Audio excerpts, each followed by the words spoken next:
¿Cómo están? Hola a los que se van sumando. Creo que todavía no empezó nadie a sumarse, así que vamos a darnos unos segundos para empezar. Ahí hay una par de personas. ¿Cómo están? Espero que estén bien. Acá estamos esperando ansiosos el momento de conversar con Amaya Urpide. Bueno, mientras van llegando y se van acomodando, me gustaría robar 2 minutos a nuestra charla principal. En un ratito ya pasamos a hacer la invitación a Amaya. Mi nombre es Ariel Guluni, soy dibujante, pintor, sociólogo, entre otras cosas, y junto con Rocío Moreno y Julia Gargiulo, soy uno de los 3 instructores que llevamos adelante este proyecto educativo del Atelier La Cucha. Además de las clases que dicto en este espacio, mi rol, o uno de mis roles más importantes, es el llevar adelante el programa de estudios y el armazón pedagógico del atelier. Nuestro atelier está ubicado en la ciudad de Buenos Aires, en el barrio de Caballito, y hace unos cuantos años que venimos llevando adelante clases de dibujo y pintura enfocadas principalmente en el aspecto técnico, en la dimensión técnica del trabajo. La idea es brindar herramientas fundamentales para la figuración naturalista, no exclusivamente, pero este es nuestro área de trabajo principal. Este proyecto comenzó como 3 talleres que compartían un espacio común, y al trabajo mancomunado, al tiempo de ir compartiéndolo y viendo que éramos afines, somos afines, empezaban a producirse energías de potenciamiento mutuo. Decidimos ahí darle una unidad, principalmente con un programa unificado. Julia Gargiulo y Rocío Moreno, mis colegas en este proyecto, están hoy acá dando vueltas por detrás. Julia coordinó el encuentro con Amaya y es quien con Rocío en general llevan adelante todo lo que tiene que ver con la gestión del taller en cuanto a equiparlo, en cuanto a traer pintores para que den workshops nacionales o internacionales, a organizar charlas, y etcétera, etcétera. Ahora, sin más, vamos a invitarla a Maya a que se sume. Y ahora voy a poner cara de nada durante un buen rato. Esta es la parte de suspense. A ver si ahora puedo mirar a alguien y no a un agujero negro del celular, ¿no? A ver. Escucho la voz de Amaya, pero no la veo. A ver. Hola, Hola, Ariel, ¿me ¿cómo ves? está? ¿Me No ves? te veo. No te veo a ¿No? vos, pero... Sí, bueno, pero me gustaría verte la cara. A A ver, ver. porque yo sí que me veo aquí reflejada. No sé si... Mm, Vamos a ver. sí, me muestran acá mis compañeras que se ve, pero ¿por qué me veo solo yo? A ver. Esto siempre pasa. Ya hablamos de, Sí, de ello. sí, de este momento difícil. Si Eh, quieres, puedes volver a hacer el request. a ver, hagamos eso, dale. A Para ver, que ¿cómo hacemos esto? podés salir y capaz Espera, vos preguntarme para sumarte. a ver. Voy. Bien, ahora volvemos a intentarlo. Ahí todavía seguís en pantalla. Hay varios requests to join, pero eso no es ninguno. Y a ver si ahora Amaya hace un request o la invito yo. A ver, acá está. A ver, a ver, a ver. No, no, no, no. Tucu. Bueno, vamos a volver a invitarnos por acá. Esto es lo que pasó el otro día en una de las pruebas. Pero bueno. No. No, ni siquiera me aparece para invitarla ahora. Fíjate si, a ver, si Amaya hace un request. ¿Le pueden mandar un mensaje para que haga un request? Ella, ahí está. Ahora sí. A ver si ahora puedo verte.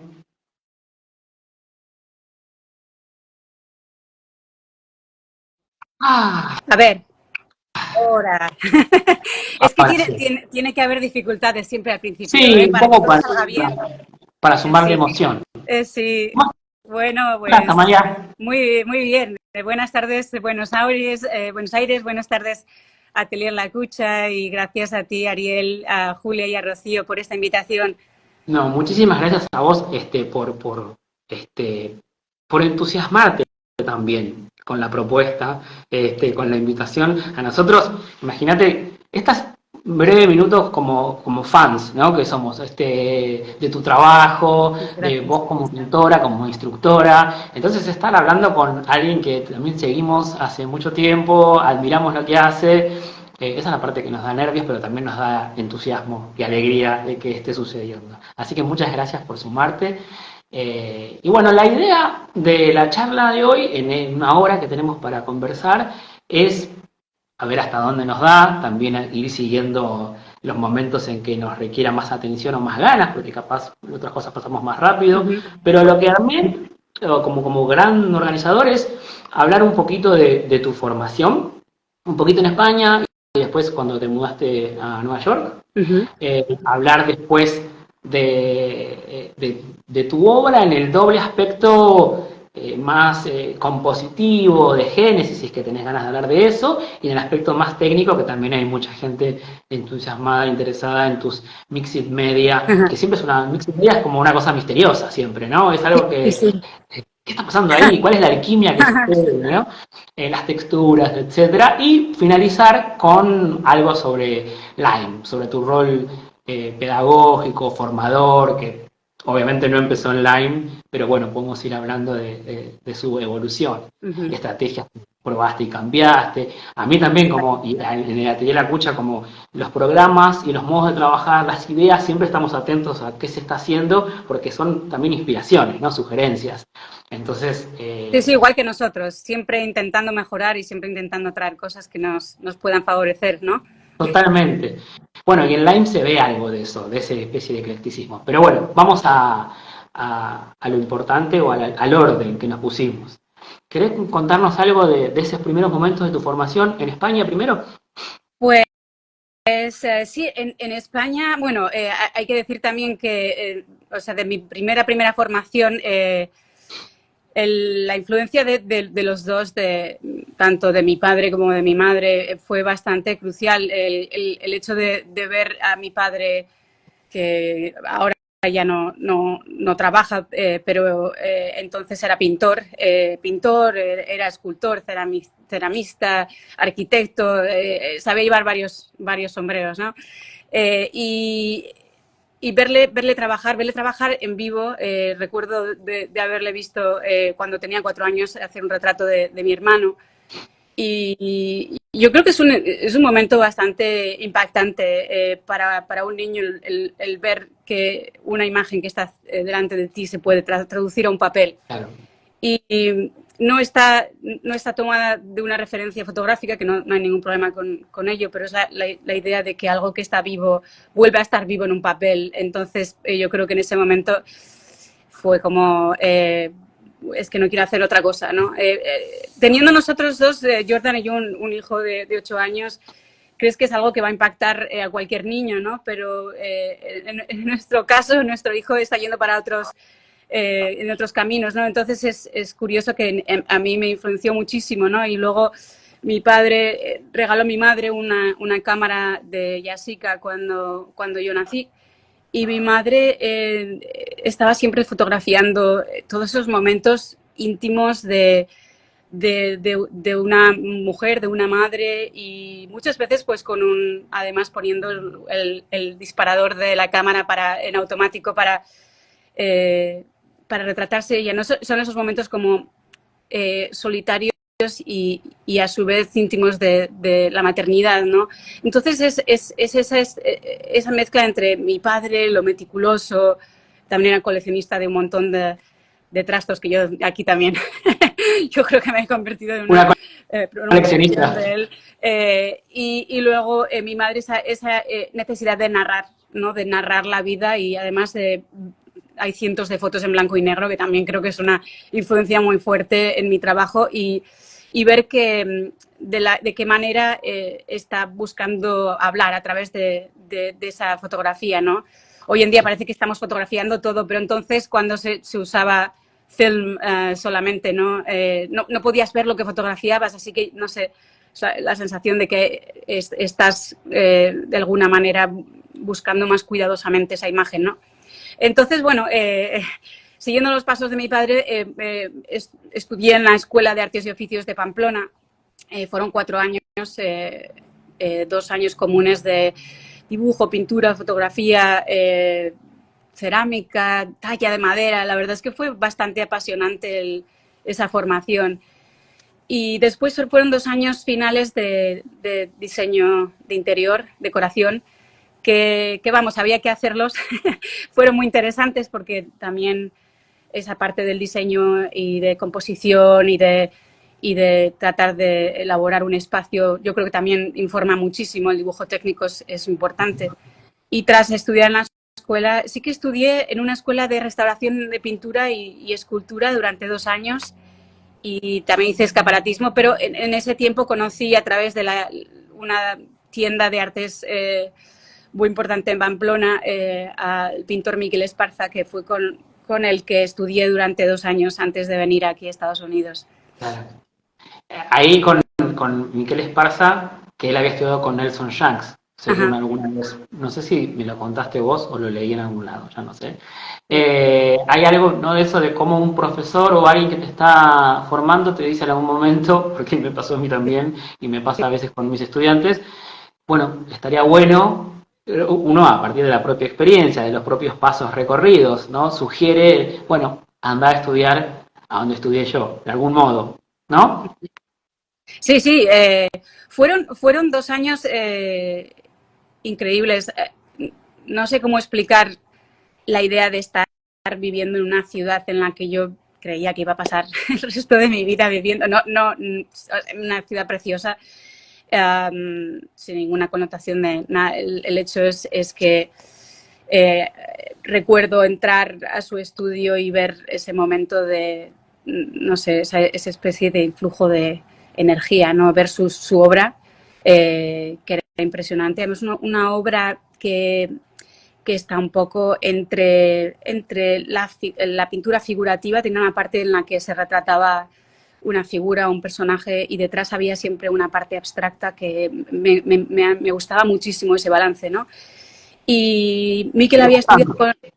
Me sigue gustando ese balance. Me sigue gustando, A claro. vos y a Jordan los escuché hablar muchas veces de la combinación entre lo representacional y el diseño abstracto, ¿no? Una búsqueda, un equilibrio entre ambos.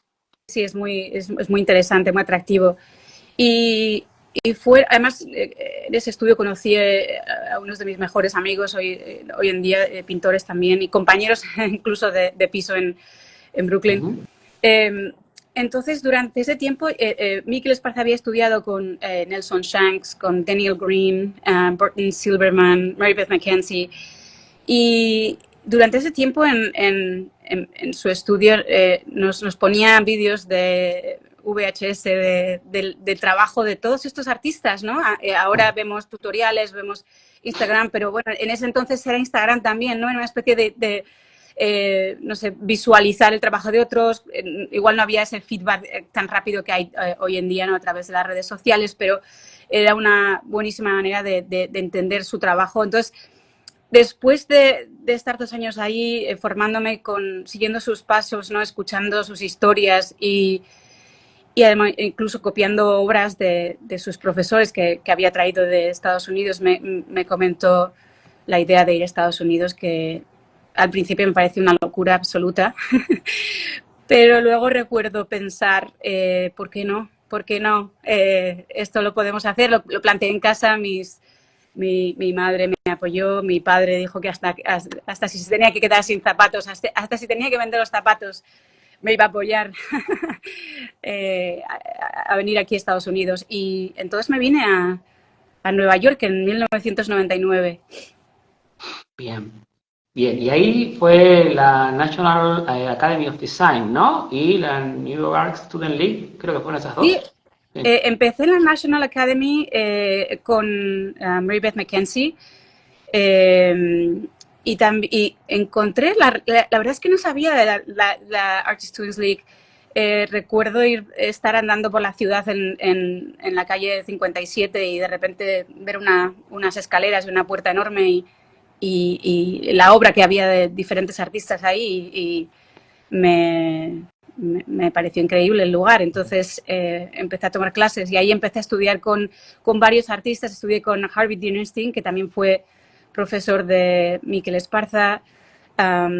Estudié con Burton Silverman también y era muy, muy interesante esta manera de estudiar, que era la única manera que yo había conocido y que pensaba que existía, que era elegir diferentes pintores según el tipo de obra, el estilo de obra que hacen ellos y de alguna manera seguir sus pasos, seguir su manera de trabajar y bueno, en algún momento llegar muy cerca, o sea, emulando su trabajo, llegar cerca de la obra que hacen ellos y es muy interesante porque estás trabajando con su estilo artístico Claro. y sus influencias.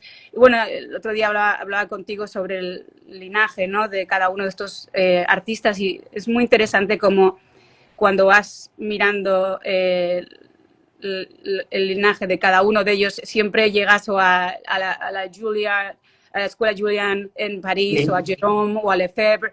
Entonces sí que no creo que en el momento cuando estaba en Estados Unidos era consciente, o sea, cuando llegué aquí a Estados Unidos en los primeros años era consciente del linaje, sí que era consciente de la tradición, de una tradición que en algunos se veía más palpable la obra de los grandes maestros, como en Harvey Dynasty, con una paleta más neutra y más sobria.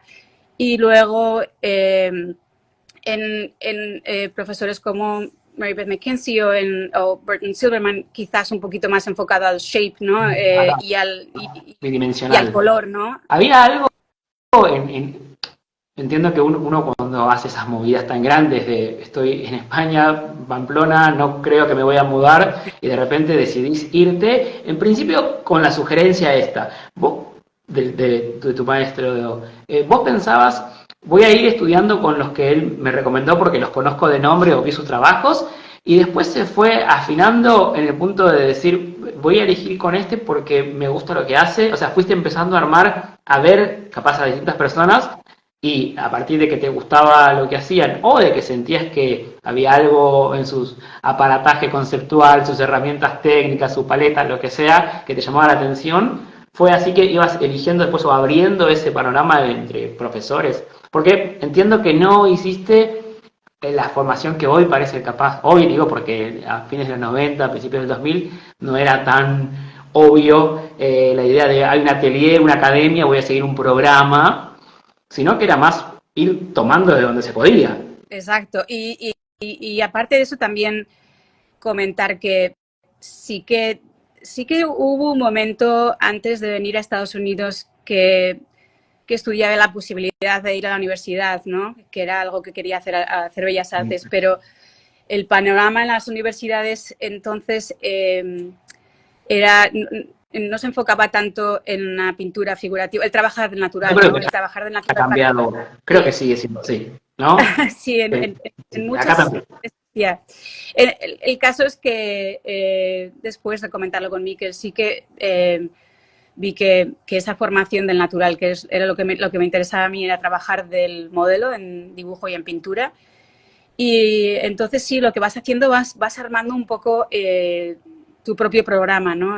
Coges el dibujo, me acuerdo que estaba estudiando con Costa Babayakis en dibujo, siguiendo un poco el dibujo del Renacimiento italiano.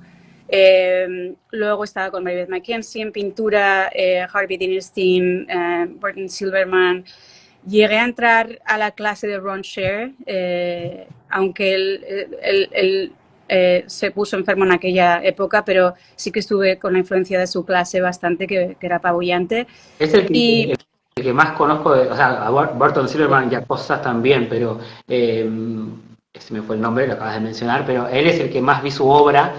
Y también una persona que, bueno, desde acá muchas veces conocemos, como también a vos, de modo online, ¿no? Y era una persona que contestaba en 2008, consultas muy amablemente.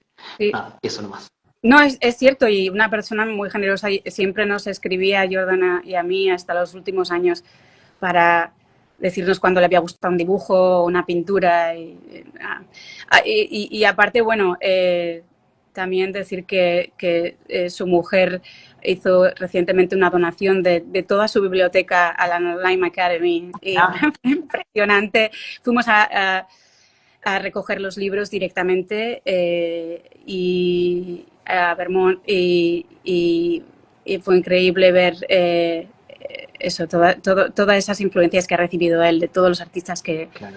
que le llenaban, ¿no? Artísticamente. Pero bueno, eso, lo que comentabas es que sí, sí que ocurre que, bueno, yo creo que tiene que ver un poco con la persona, ¿no? Pero el caso es que en esa formación que vas estudiando con diferentes artistas, vas encontrando que cuando vas siguiendo el estilo de una persona, esa persona ha llegado a ese estilo a raíz de alguna manera de editar esa formación inicial, Claro. ¿no? Entonces, esa formación inicial técnica sirve, pues, básicamente aprendes ciertos conceptos y esos ciertos conceptos te sirven parcialmente después o te sirven totalmente o no te sirven a veces, ¿no? Entonces, cuando tú estudias una persona que tiene un estilo muy acusado, llegas a ese punto en el que puedes emular, pues llegar muy cerca a ese estilo, pero para mí me resultó muy difícil llegar a mi manera de trabajar a partir de ese punto, ¿no? Entonces, la cosa es que yo me encontraba siempre en una pared, ¿no?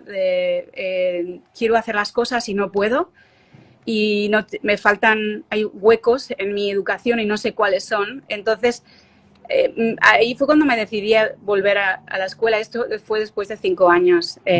Por eso digo que hay veces que igual crees, ya está, lo tengo, no necesito nada más, pero para mí yo creo que tenía la sensación de, claro, como cualquier estudiante, de poder hacer lo mejor que pueda hacer mi obra, ¿no?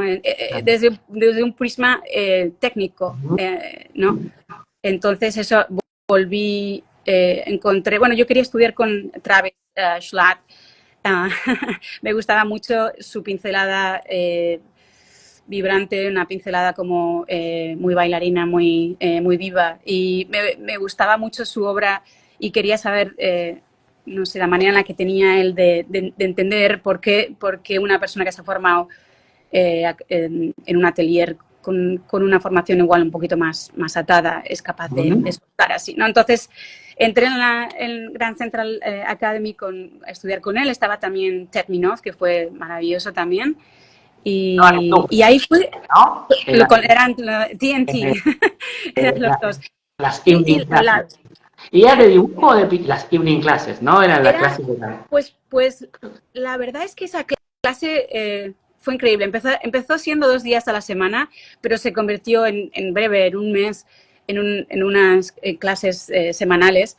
Y la historia es que comenzó otra manera de ver la educación, que fue teniendo a Travis y a Ted Minoff sentados al lado pintando o dibujando al lado nuestra y viendo momentos en los que el dibujo sale o el dibujo se pierde y no sé, de alguna manera le quitas esa especie como no sé, de esa idea de que solamente ciertos entes pueden hacer las cosas muy bien, ¿no? Y ves que no, esto es un proceso que nos pasa a todos llevamos por ese camino de encontrar partes técnicas que nos ayudan a seguir adelante y también que nos entorpecen a veces. Entonces, me gustó mucho trabajar con ellos en dibujo, pero es que luego se convirtió, como ellos eran también un poco más cercanos en mi edad, ¿no? Estábamos en la clase aparte, Wilson John, Colin Barry y others. Y entonces nos solían invitar a su casa a pintar con ellos, ¿no? Y eso era fantástico. Enseguida pasaba a hacer pintura también. Sí, ¿No? Digo, perdón, pasaba a hacer exacto. pintura, claro, bien. Y además había capaz algo, según recuerdo, ¿no? de la lógica también antes de Water Street, de más aprendiz. ¿No? Digo, estás ahí, están pintando también, dibujando a la par, Sí, menos la lógica de la academia, capaz, y más cercano, más íntimo. sí, sí, sí. Y en ese momento Creo que estoy llenando los huecos que tenía de la anterior educación de una manera muy rápida, ¿no? En un mes, en una semana, en un día. Incluso hay veces que tanto Ted como Travis me acompañan hasta el metro y me siguen contando, has entendido, has comprendido cómo funciona esto. Entonces voy adquiriendo un lenguaje que no tenía, que en el futuro, igual en ese momento sí que estás como, ay, que tienes la sensación de que no has aprendido esto, porque no has aprendido eso en la anterior escuela, pero es complementario, llegas a cerrar ese círculo, ¿no? En un momento dado te das cuenta de lo importante que ha sido también ser independiente, buscar diferentes artistas, ¿no? Pero sí que en ese momento lleno todas mis arcas de técnica de una manera ¿Te puedo brutal, ¿no? preguntar, te puedo preguntar sobre ese aspecto, ¿no? Porque decís, esos huecos que sentías, a veces no son tan identificables, así que vos podés decir, no estoy segura, Sí, sí. pero los huecos que vos sentías que estaban empezando a ordenarse o a llenarse, eran del orden del proceso, del orden de separar en un momento de diseño de shape o más bidimensional a un momento más de tridimensional, o algo del mundo de la línea o del mundo tonal. O sea, ¿por dónde sentías que iban pasando esas cosas que estaban apareciendo ahí? No hace falta entrar en un montón de No, sí, detalles. sí, no, está muy bien la pregunta. Sí, la verdad es que, si te soy sincera, el primer día que llegué a la clase me puse a trabajar tan rápido que pensé, mira, que ya he acabado ya este dibujo, está fenomenal. Y cuando me giré a los lados ya vi que el resto seguía en una especie como de dibujo geométrico con líneas alargadas y yo estaba pensando, qué raro, ¿no? ¿Esto a dónde va? Claro, mi dibujo llegó en un momento en que se estancó. Claro, Y en ese momento en que se estancó, vi el dibujo del resto y vi cómo el dibujo continuaba, ¿no? Entonces, esa expansión del proceso de dibujo, ¿no? Que haces que el dibujo comience primero en traer esa imagen de una manera muy ordenada, ¿no? De una manera en la que puedes no sentirte tan abrumado por toda esa información que ves y empezar a desglosarla en pasos, ¿no? claro. Eso para mí fue importante porque yo creo que sí que esa era la sensación, era que, uy, voy a dibujar, pero, jo, mira, esa sombra está genial, uy, el color es impresionante, pero este es frío, este es cálido, y de repente el dibujo se ha perdido y ahí ya recuperar el trabajo es un poco más difícil.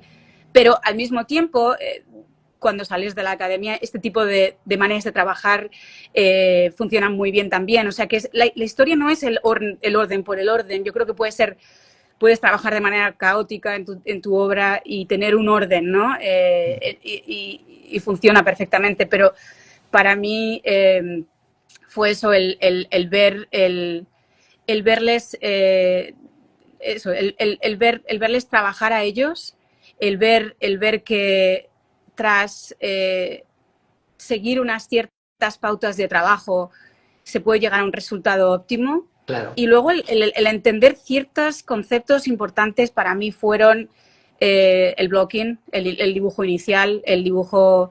El blocking, que yo siempre aquí cuando lo enseño en Lime Academy o en cursos suelo decir que es una manera de dibujar que yo diría que yo siempre la he visto como muy ortopédica, ¿no? Es como, es ese zapato que es que te sientes como incómodo, pero Atrapado, atrapado, pero que te va a permitir encorsetado. encorsetado, sí. Pero es muy importante porque realmente te va a hacer andar, Claro. caminar mejor, ¿no? Entonces, para mí fue el encontrar una manera de simplificar la imagen, el entender la diferencia entre los valores tonales, la diferencia además de la secuencia entre los valores tonales, y luego el entender también cómo conseguir con esos valores tonales una sensación tridimensional, ¿no? Claro. El ampliar esa imagen tridimensionalmente en el papel. Eh, pero eso sí que sucedió, que esto es algo que hablo mucho con los alumnos aquí. A, a, a, a los 2 años de haber estado, creo que fueron 2 años trabajando por la noche con ellos, de 6:30, 9:30, tuve que... Decidí dejar la escuela, pero no tenía la sensación de de que tenía toda Todo esa resuelto. formación académica. Claro. No tienes la sensación de que, ¡guau!, y aquí lo tengo. Y yo siguiendo el trabajo de muchos de los alumnos que tenemos ahora, veo que muchos de ellos sí que han conseguido desarrollar ese nivel técnico dentro de la escuela, algunos de ellos. Claro. Pero también puede ocurrir que tanto a Jordan como yo sí que lo hemos hablado muchas veces, que yo creo que ese crecimiento surgió después, estando en nuestro propio estudio. Pero eso, existe esa especie como de idea, ¿no? De que tienes que ser lo más, ¿no? Antes de salir de la escuela tienes que ver que tu dibujo funciona, que tu pintura funciona, pero yo creo que más importante que eso es entender los conceptos claramente. Si sabes los conceptos claramente, solamente los tienes que repetir. Y repitiendo esos conceptos llegas a lo que hablaba al principio, que es entender cómo, de alguna manera, diseccionarlos para llegar a tu propia obra, ¿no? O voz o lenguaje. Supongo que también hay algo de cuando vas poniendo en juego esos mismos conceptos y empujándolos, o casi, si querés, rompiéndolos, los volvés a entender. A mí me ha pasado un montón de veces vuelvo sobre los conceptos que creía que ya sabía y los entiendo con una nueva luz o con una mayor profundidad, después de mucho tiempo de haber estado usándolo. Sí. Como que hay algo de la puesta en práctica que te informa sobre los conceptos básicos. Exacto. Bueno, y acá tenemos entonces tu vuelta a España, ¿no? Sí.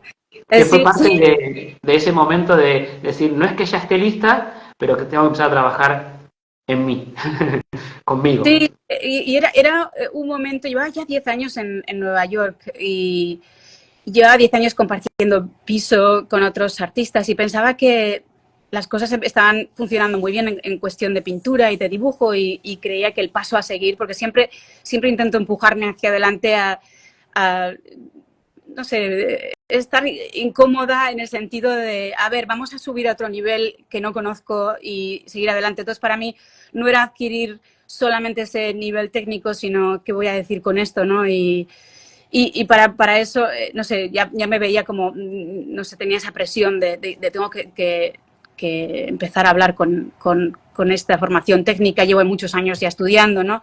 Entonces, quería encontrar un espacio loft típico de Nueva York y obviamente era imposible encontrar uno yo sola. Así que se me ocurrió mirar en España, ya que era el 2009, en plena crisis financiera, pensé que igual los precios habían bajado y de hecho fui a buscar apartamento en España y los caseros te rebajaban los precios y ni siquiera empezaban a pedir un descuento. Era muy curioso.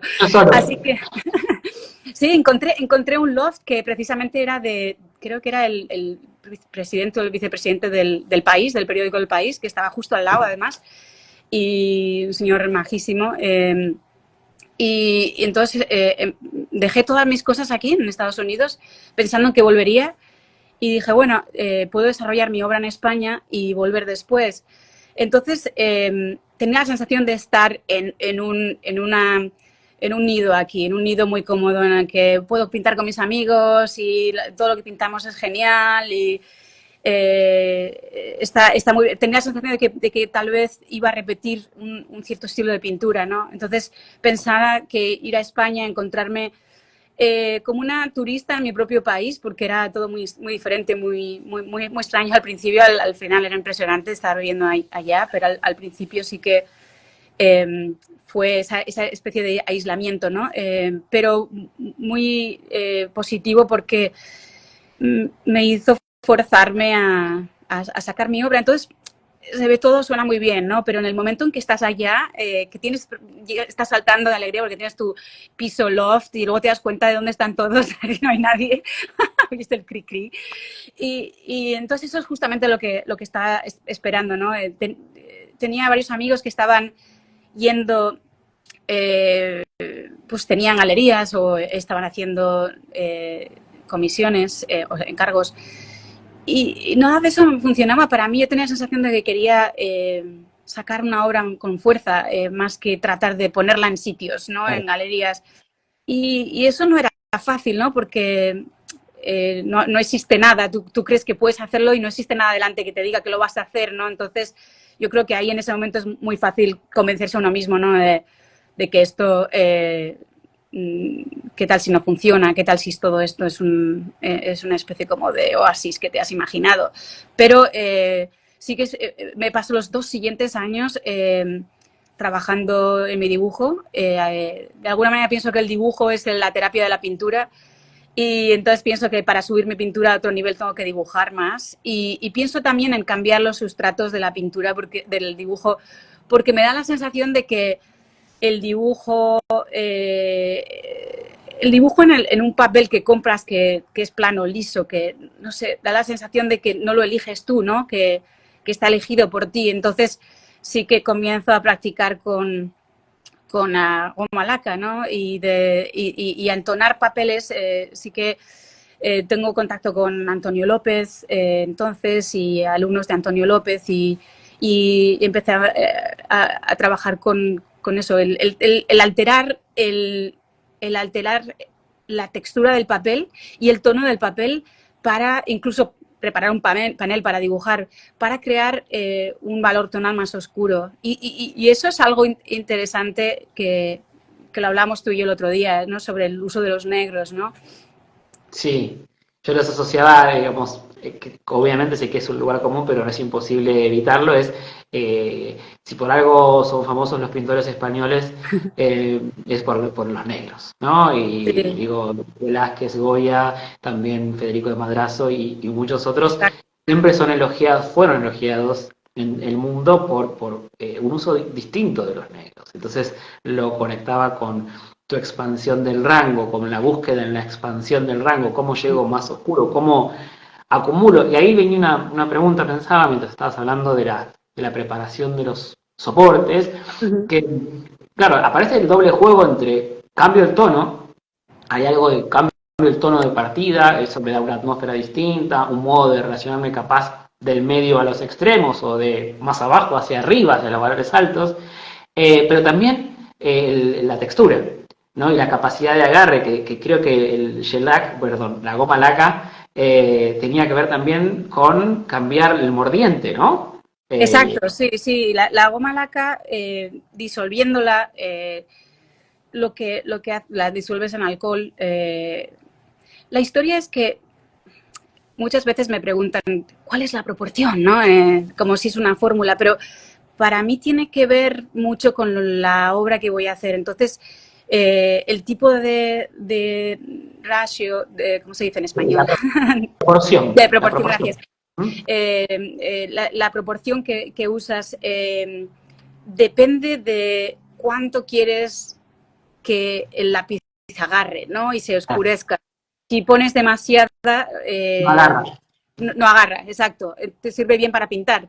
Entonces, para mí es en cada dibujo, con cada papel, porque cada papel cambia muchísimo, es cuál es esa proporción, ¿no? Entonces, bueno, generalmente suelo usar como una parte de shellac y 5 o 6 partes de alcohol, pero también las suelo variar mucho dependiendo del papel. Entonces, eso hace que el lápiz se convierta en una especie como de carboncillo, ¿no? Claro. Entonces, la historia de convertir el lápiz en carboncillo, aparte de conseguir un valor más oscuro, es que puedes usar pinceles para dibujar.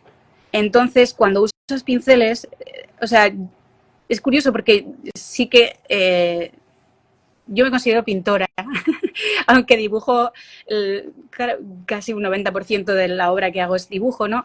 Pero tengo la manera de trabajar es muy... Disuelve, ¿no? Se Sí, disuelven los límites, digo, entre exacto, el dibujo siendo muy pintura o utópico. la pintura siendo dibujo.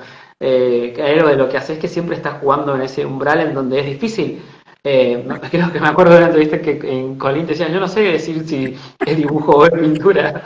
Y creo que Sí, está bueno también eso. Pero, sí, y el poder mover el lápiz así como si fuera carboncillo, el carboncillo lo que tiene es que es una transición más suave a la pintura, ¿no? Que el lápiz a veces, bueno, el cambio ese de lo que es el lápiz, el dibujo lineal al dibujo tonal, ¿no? Entonces, sí que vi, no solo eso, algo curioso pasó a la hora de comenzar a dibujar con pinceles y con el shellac, ¿no? Que fue que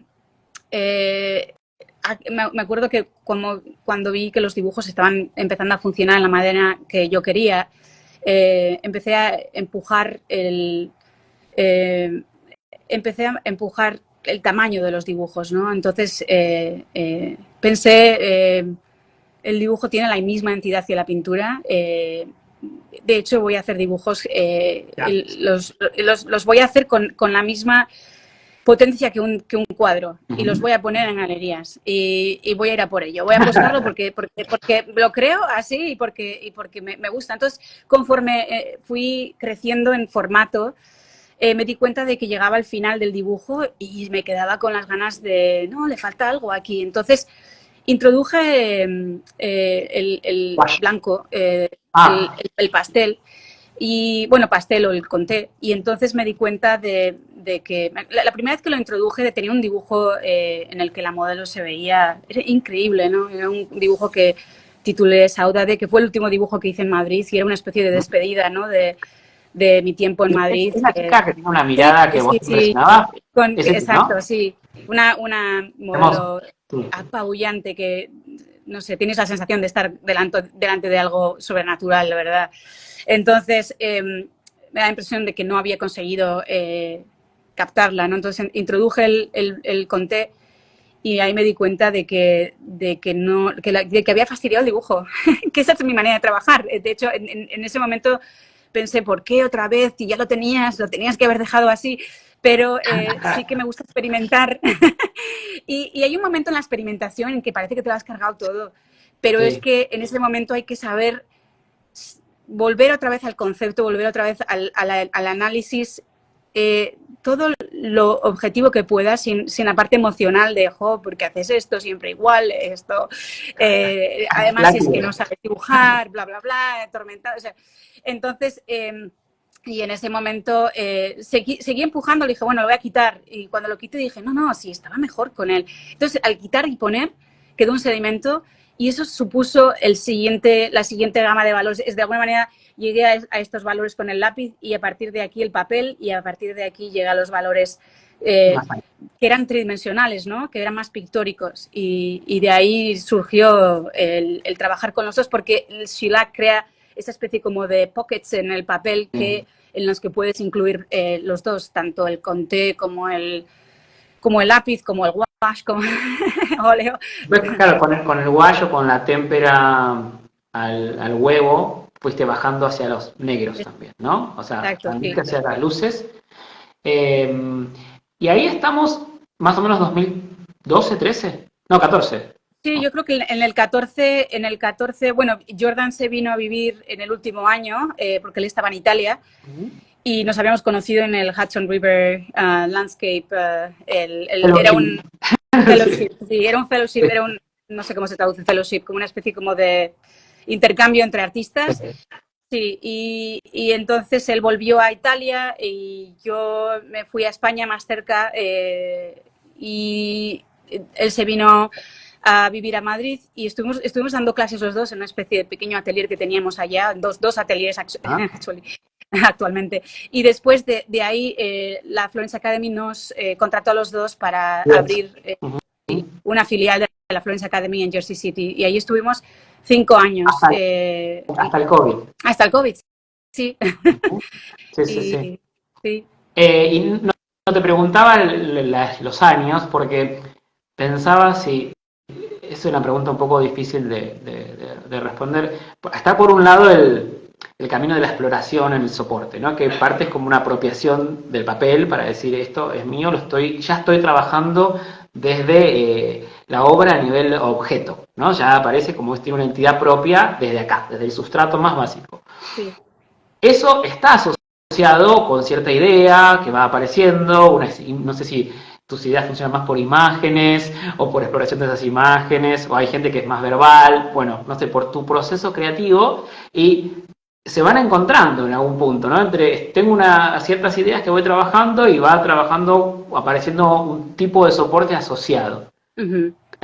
¿Es así? ¿Aparece como así? ¿O hay una conexión menos lineal o... Yo creo que conforme estoy viendo esa experimentación me doy cuenta de que otra cosa está sucediendo, que es a la hora de vender de esta obra, que por cierto, los primeros dibujos que hice en tamaño grande tuvieron mucho éxito, o sea, con lo cual existe esa especie como de alguna manera de reward, ¿cómo es reward? Recompensa, recompensa. recompensa de tomar riesgos y tomar riesgos que luego te van a, sabes que te van a acarrear, pues eso, el recompensas, ¿no? Y vas a conseguir poner la obra en un sitio, en mi caso, el subir esa dignidad al dibujo, ¿no? Que era importantísima, ¿no? Entonces, al mismo tiempo, a la hora de enmarcar ese dibujo, de presentarlo en galerías, el dibujo lo tengo que enmarcar con marco y lo tengo que poner passepartout. Y me doy cuenta de que el passepartout altera, o sea, el matte altera lo que es la composición del dibujo y lo vuelve más clásico también, ¿no? Entonces, empiezo a pensar, y aparte, bueno, el precio de la enmarcación, que bueno, que es importantísimo, ¿no? Pero, no sé, pienso a ver si es necesario y de qué otra manera se podía cambiar esto, ¿no? Entonces, empiezo a hacer prototipos de paneles para ver cómo se puede obtener, no sé, en esa búsqueda de cambiar el soporte del papel por algo que tiene una entidad, que tiene un peso, que se convierte en un objeto, claro. Además de una obra.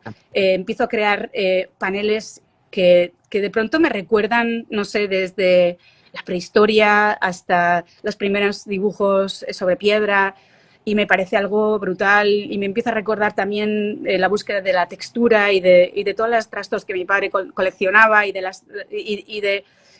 la idea de lo viejo, de la patina, de algo que ha surgido a través de los años, de las ruinas, no sé, esto es algo que de repente embellece el proceso y me encanta. O sea, el hecho de que algo surge por exploración y surge por accidente muchas veces al preparar, ¿no? Entonces, sí que empecé a preparar paneles para presentar el dibujo como una pintura, ¿no? Y siempre es curioso porque desde en ese momento empiezas a entender, o sea, la gente cuando se refiere a tu obra ya no sabe, son tus pinturas, son tus dibujos, no importa qué son, porque la verdad es que empiezas dibujando y te das cuenta de que el dibujo no es suficiente, entonces tiras del conté y tampoco es suficiente porque echas de menos la pintura. Entonces es grabado también, ¿no? Entonces, es grabado, entonces echas, bueno, ahora mismo también me preguntabas el otro día,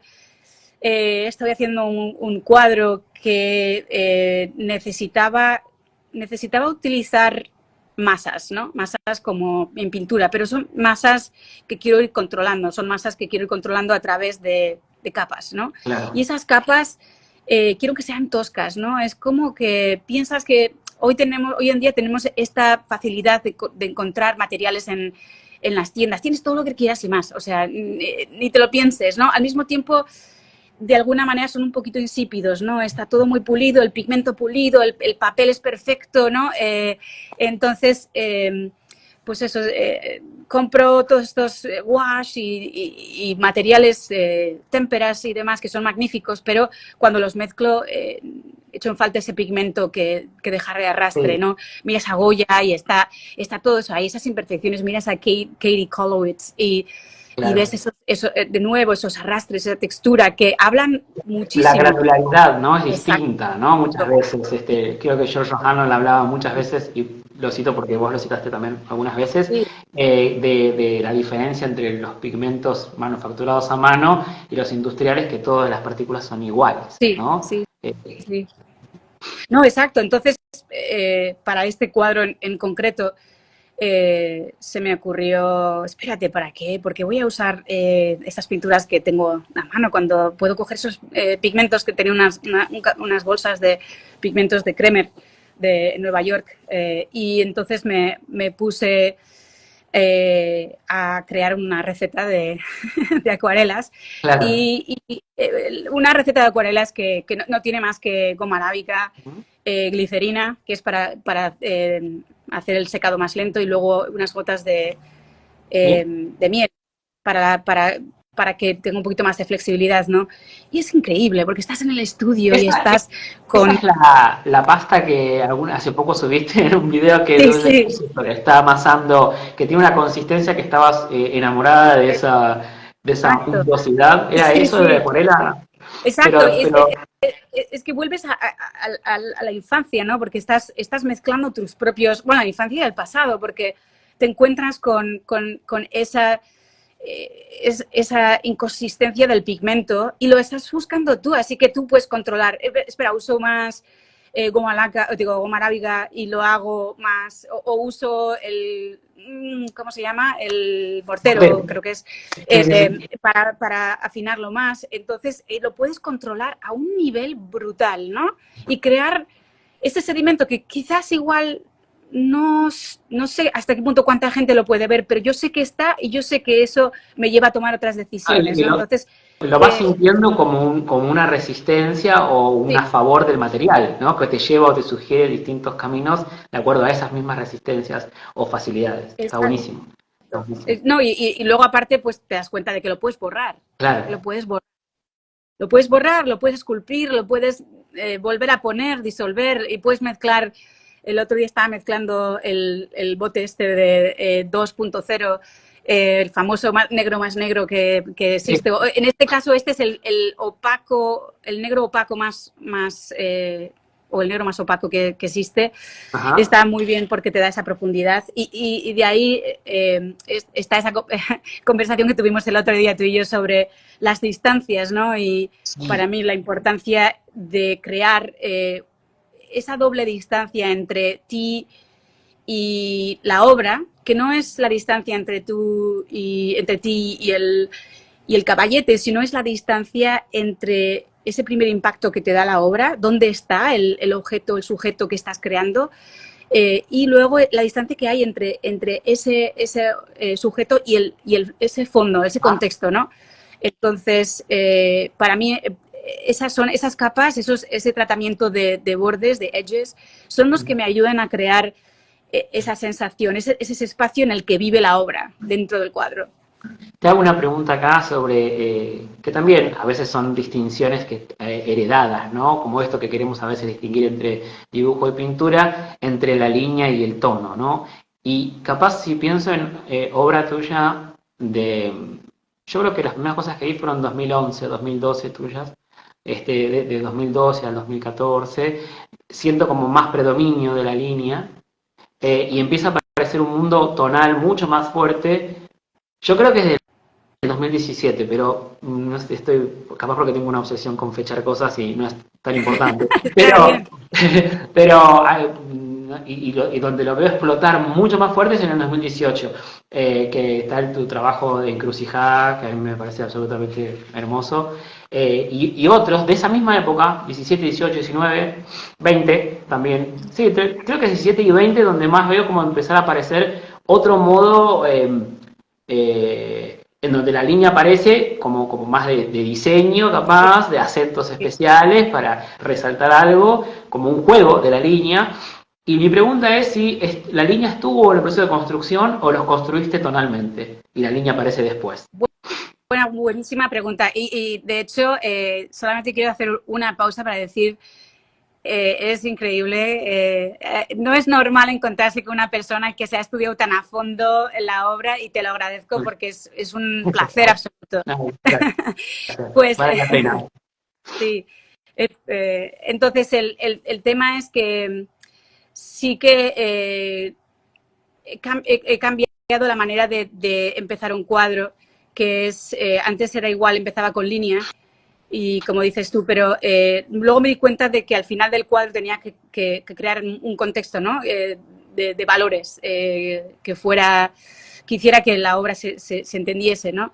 De alguna manera que tuviera esa especie como de narrativa de los acentos, ¿no? Claro. Que te mueven, que mueven visualmente alrededor de la obra. Entonces, la historia es que muchas veces esos acentos surgían de manera como, ¿cómo se dice? Eran recursos, ¿no? Eran como gimmicks, ¿no? Sí, sí. Gimmicks. Esos gimmicks me parecía como que no eran falsos, que no eran cosas que estaban buscadas, ¿no? En la parte del proceso. Entonces se me ocurrió comenzar la parte inicial con el impacto visual. Entonces tú tienes el dibujo, a ver, el dibujo, una vez que domines el dibujo, al nivel que sea, tienes el concepto de cómo llegar al dibujo. El dibujo llegas, ¿no? Entonces, es como que lo que hice fue... el bloquín empieza a estar en tu cabeza y no directamente en el hecho de ejecutarlo. Exacto. Entonces lo que haces es crear esa abstracción. Ahí viene la abstracción de masas, comienza el cuadro con la abstracción de masas. Entonces tienes un impacto, lo que le llamo yo el lejos y el cerca. El lejos lo tienes, ya funciona desde el principio y es muy abstracto, es muy libre, es una gozada. El cuadro se mueve, se mezcla, entonces ya tienes esa unión y es musical, ¿no? Entonces luego a base de entrar en el dibujo es cuando vas tejiéndolo y es una maravilla porque vas entrando y saliendo, tejiendo diferentes materiales, ¿no?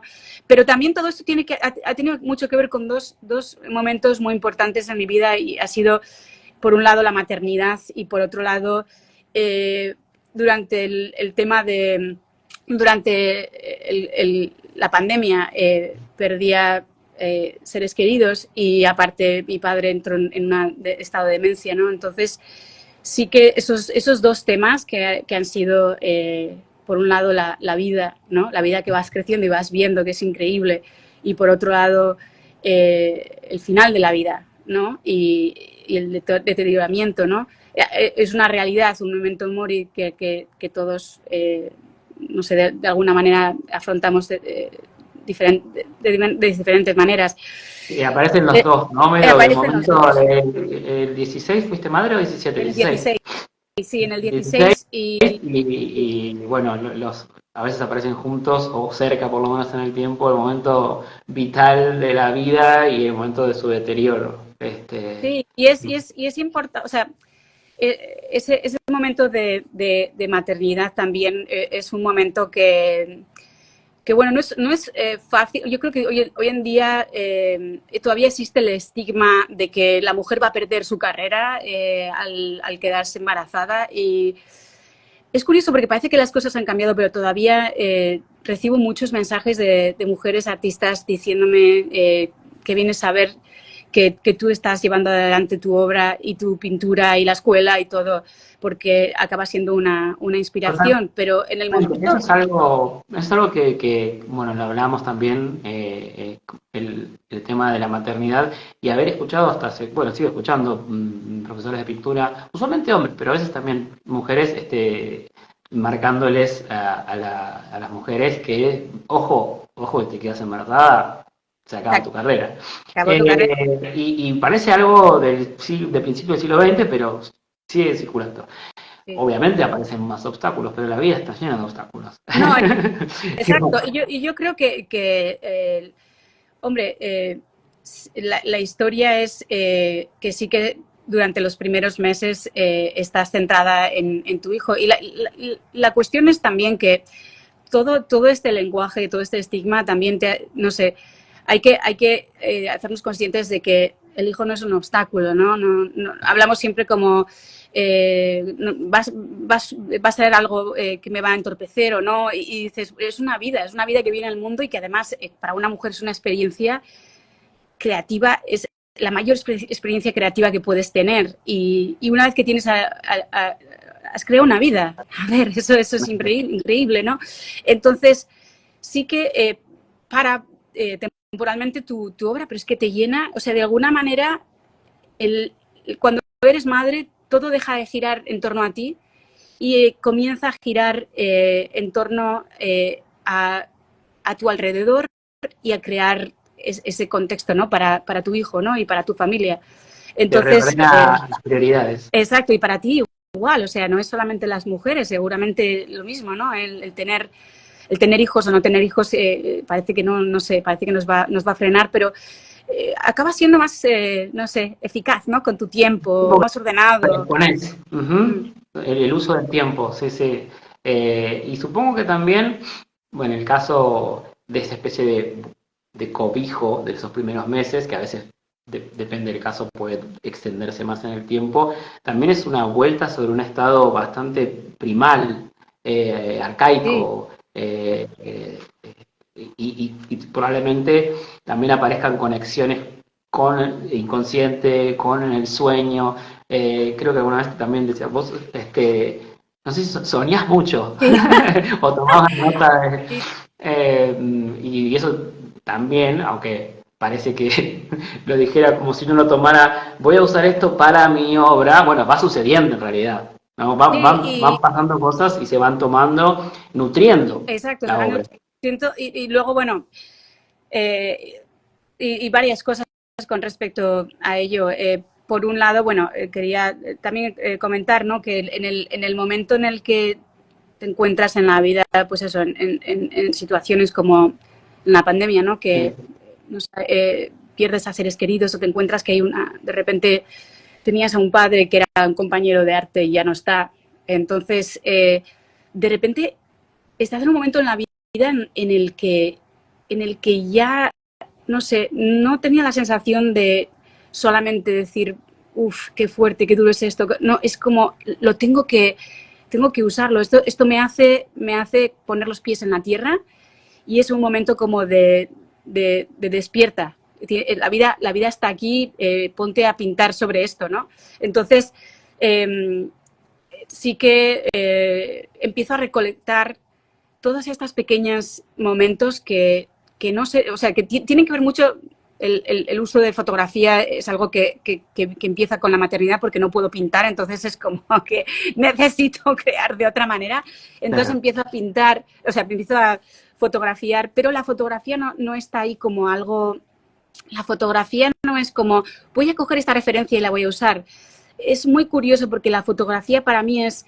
Hay momentos en la vida que nos encontramos en situaciones en las que tiene una inspiración increíble y no tienes el cuaderno de dibujo y si lo tuvieras van a pasar. Entonces, en esos momentos fue como ese cuadro que hice, un cuadro que se titula Penitencia, que fue en un momento en el que estaba con mi padre en el hospital y había un monje que estaba en la misma habitación y en ese momento estaba sentado de espaldas y la camisa se le abría y entonces, no sé, fue como una sensación de que necesito fotografiar este momento.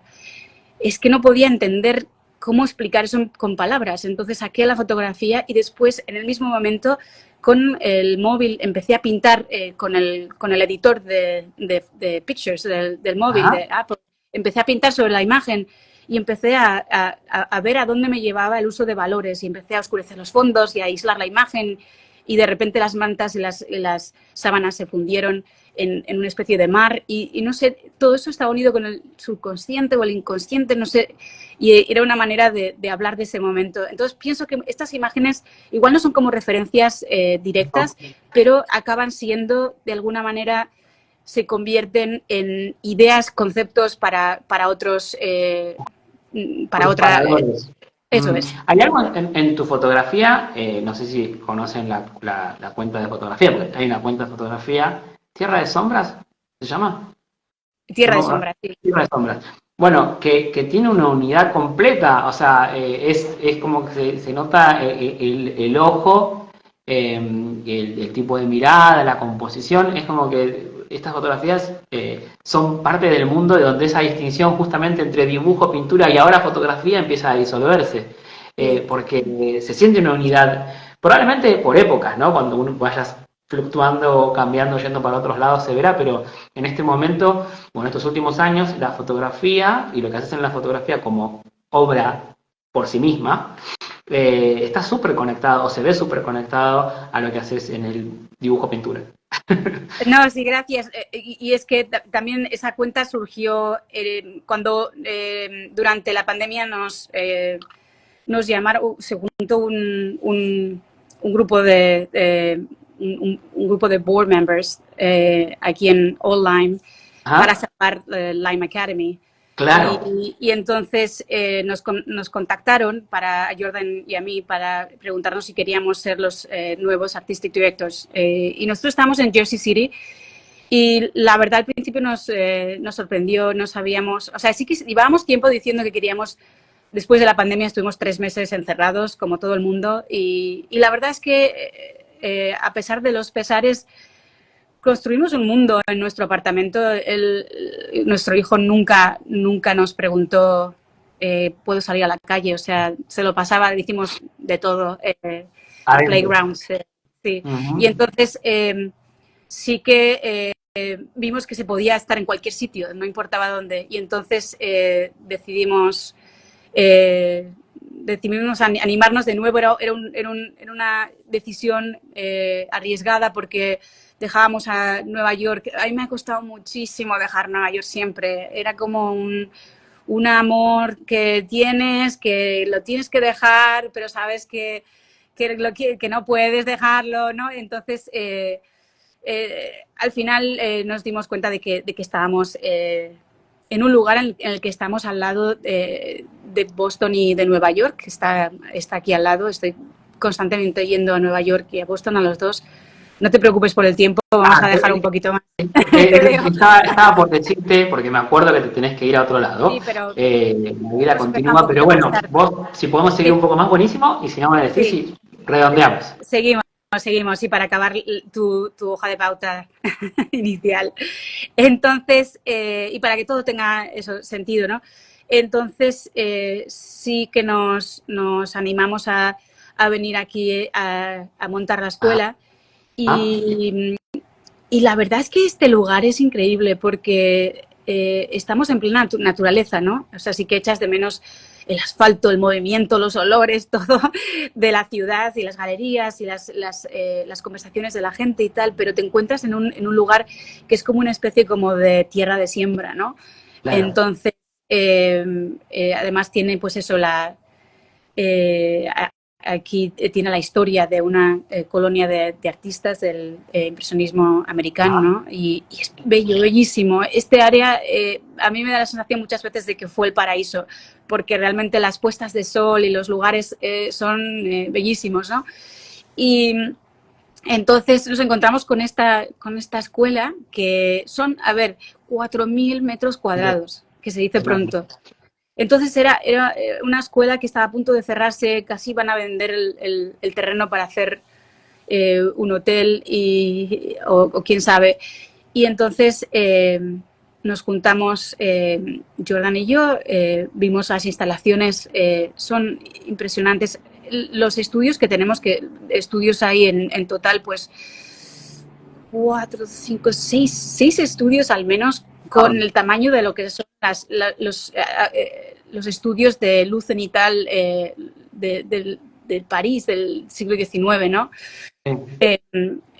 Con unos tamaños que serían una escuela en Nueva York, ¿no? Entonces, la escuela tiene un potencial brutal y son muchos meses en los que invertimos mucho trabajo y no se ve el trabajo hasta igual 3 o 4 meses de cambiar paredes, de renovar espacios, y durante ese tiempo me zambullo en la cámara porque no sé cómo explicarlo, pero para mí el arte es aire. Si no estoy pintando, si no estoy haciendo lo que yo realmente he venido hasta aquí, o sea, nacido en un entorno creativo y es lo que me da vida, ¿no? Entonces, si no sale por la pintura, es el dibujo, el grabado, la fotografía, pero el caso es que lo vuelco todo. Entonces, creé esa página. Era lo que te permitía conectarte capaz en el tiempo. Y ahí, una sola cosa que me quedé pensando, vos me señalaste, yo dije algo, y vos lo de no pensarlos como obstáculos a los me encantó, y me quedo pensando otra vez en eso del uso del tiempo y las condiciones de posibilidad. O sea, aquello que a veces es visto como obstáculo, en realidad también es una condición de posibilidad, un posibilitador, algo que te permite ir para este lado. Sí. ¿No? Potencia este aspecto. Exacto. Entonces digo... Sí, es también esa historia de no sé, me da la sensación de sentirme como un toro, ¿no? Que dices, a ver, tengo toda esta creatividad que no puede salir, ¿por dónde voy, no? Y al mismo tiempo estoy escribiendo mucho, ¿no? Mira, Estoy escribiendo muchas ideas, estoy coleccionando un montón, por eso tengo esa pared que tengo en el estudio llena de retazos tanto de fotografía como de artistas y demás, es porque no puedo visualizar todo, no tengo tiempo para visualizarlo y lo que hago es ponerlo en la pared para que sirva de elemento.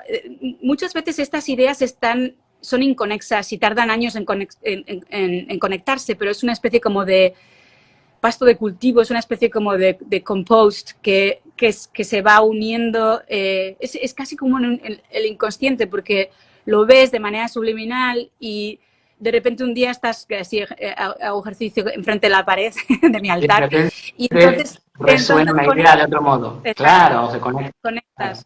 Claro. Y entonces, online el programa estuvo a cargo de ustedes. Exacto. Sí, nosotros, tanto Jordan y yo, después de haber enseñado en varias academias y haber aprendido también como alumnos en diferentes escuelas, y esto es algo que hablaba también con Colleen Barry, con Wilson John, cuando estábamos en Grand Central Academy, ¿no? La idea de que no hay una respuesta, sino que hay muchas respuestas y que se puede globalizar esa manera de enseñar, ¿no? Que igual puedes aunar pues eso, lo que es el análisis anatómico del Russian School con el entendimiento de la forma del French School, con el dramatismo y el uso de la línea italiana o del claroscuro y la fuerza de los negros, de los valores tonales negros en España, en la escuela española. Entonces, cuando nosotros enseñábamos en la Florence Academy, seguíamos el método de la Florence Academy, pero aquí esto se convirtió en una manera de crear nuestro propio método, ¿no? Y el método básicamente es un afianzamiento riguroso en el dibujo. Tenemos también... Puede ser, Amaya, que yo lo escuché a Jordan esto, pero no sé si es general, que él, digamos, no dejaron de enseñar o no lo enseñan el side-side, sino es más comparative. Eso tengo como recuerdo. Ok, bien. Sí, y con eso, sí, exactamente eso iba.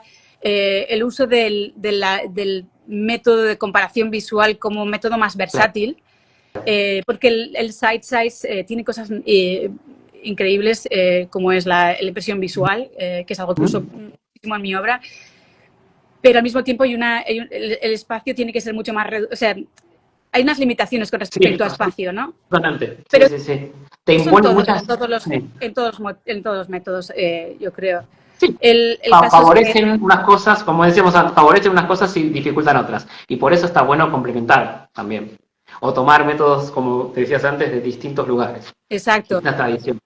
Y entonces, en la escuela también tenemos 3 años de anatomía integrados en lo que es el core program, lo que es el programa troncal.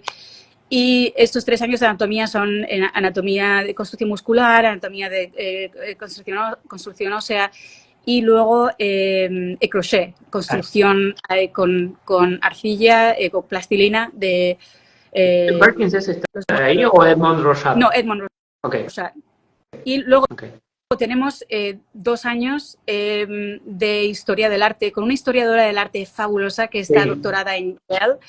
Que la cuenta que es sobre Jerome.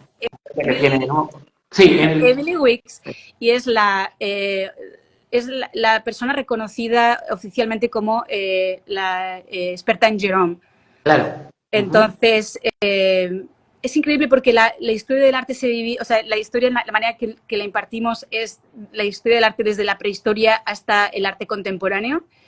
Y el segundo año de historia del arte es pensamiento filosófico. Entonces, aparte de todo esto, la selección del profesorado ha sido... lo que es el profesorado ha sido elegido de manera muy concreta, artistas con un nivel técnico y conceptual dentro de la pintura figurativa muy potente y que asimismo tienen un denominador común que que es el que todos nos encontramos, que es lo que hablábamos de los conceptos que aprendes en la escuela.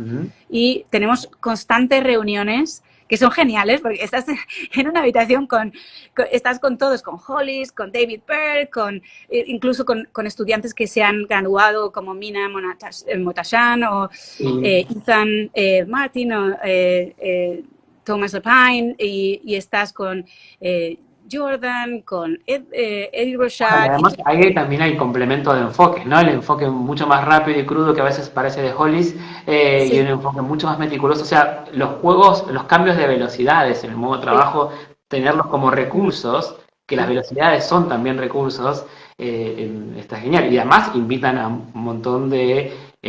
bueno, no sé si Michael Grimaldi tiene un puesto también, pero no sé si es como fijo o da charlas o clases especiales, pero hay una permeabilidad a un montón de otros que vienen a dar clases online, que también me parece, para nosotros es un modelo a observar. Sí, porque la escuela, a ver, la escuela no es, está entre lo que digamos un atelier y una universidad, no es ninguno de los dos. O sea, en el sentido de que las instalaciones que tenemos, porque tenemos aquí galería, tenemos tienda, tenemos un montón de espacios, tenemos también estudios para cada alumno. Entonces, las instalaciones y luego aparte lo que es el sistema de apoyo para el alumno es casi un sistema de apoyo universitario a esa escala. Hace que pues el alumno está apoyado hasta el final. El problema que tenemos con Line todos los extranjeros es que yo sé que están luchando con esto, pero todavía no pueden venir alumnos de afuera. No, estamos cerca, estamos muy cerca. Se está haciendo largo, pero estamos dando pasos agigantados para llegar ahí. Calculamos que en un año se podrá, pero para entonces va a estar esto que vamos. ¿Te diste cuenta que esto de no sé decir si es dibujo o fotografía, no sé decir si es universidad o atelier, o sea, es algo que nos está pasando en varios rubros? Sí. Y entonces eso, la historia es que la escuela tiene aparte, pues eso, imagínate que tiene el core program de dibujo y pintura y el core program de escultura, que son programas, estos dos programas están tejidos de alguna manera entre sí. Entonces, los alumnos están expuestos, de dibujo y pintura están expuestos a escultura. Y entonces, de esa manera, muchas veces que ocurre que un alumno se da cuenta, igual no hubiera elegido inicialmente escultura y se da cuenta de que escultura es su vida. Y aparte porque tenemos uno de los programas más potentes de escultura, porque hacemos aquí no solamente escultura escultura con clay, sino que también hacemos vaciados en escayola y también escultura en bronce, o sea, pasarlo al bronce. Entonces, es algo que tanto estudiantes como escultura como estudiantes de pintura se entremezclan entre sí y sirve para hacer más potente la formación del alumno. Así que nada. Creo que vamos a ir ya cerrando, que tenés que irte. Te agradecemos muchísimo por el tiempo, por también tu generosidad. Igualmente. Estamos encantados y felices de haber tenido esta charla con vos. Bueno, igualmente prefiero espero conoceros a los tres en persona en algún momento. Y gracias, y Julia, que te veo por ahí. Está está ahí. Metros está ahí. Julia y Rocío. Y gracias, preciosidad. Y a todos los oyentes también por estar ahí. No he podido seguir las preguntas. Espero haber podido contestar. Si tenéis cualquier duda, escribirnos en el último post que está en Instagram. Y esta charla la vamos a guardar, así que... y yo creo que se puede también, de alguna manera, con algún programa externo se puede traducir, así que... absolutamente. Subtítulos. Bien. Eso. Bueno, otra vez, muchísimas gracias, Amaya. A ti. Hasta luego. Un abrazo. Gracias a todos los que estuvieron acá en este live y hasta pronto. Chao.